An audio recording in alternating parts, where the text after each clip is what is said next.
सांप और मेंढक की कहानी। है एक हरे भरे जंगल में एक नदी के किनारे एक मेंढक रहता था जिसका नाम फ्रोडो था। फ्रोडो बहुत ही चंचल और खुश मिजाज था।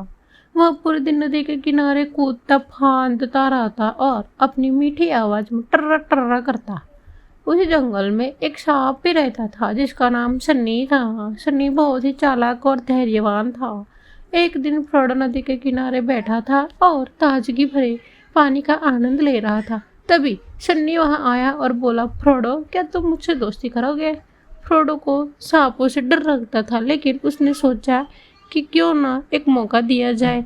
उसने कहा, ठीक है सन्नी, हम दोस्त बन सकते हैं। दोनों में दोस्ती हो गई और वे अक्सर साथ समय बिताने लगे। सन्नी ने फ्रोडो को बहुत सारी कहानियां सुनाई और फ्रोडो ने सन्नी को अपनी छलांग लगाने के कौशल्य दिखाए।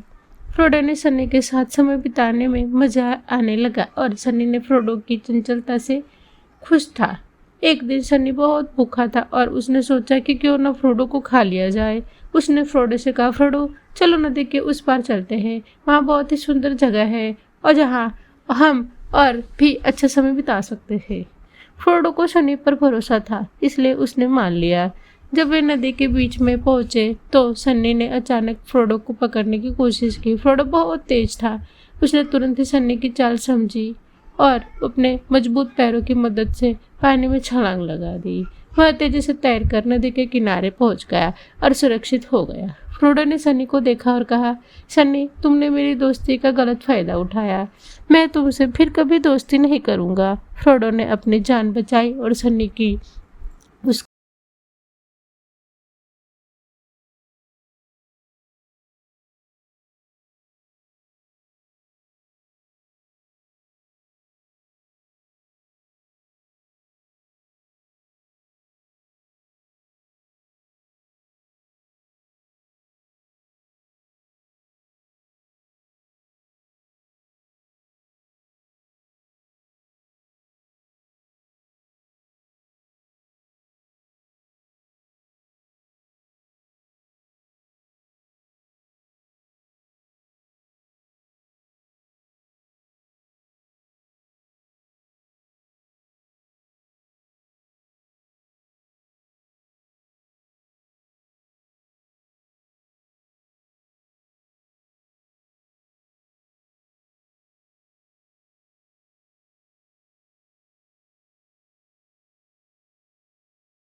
फ्रोडो ने सन्नी को देखा और कहा, सन्नी तुमने मेरी दोस्ती का गलत फायदा उठाया।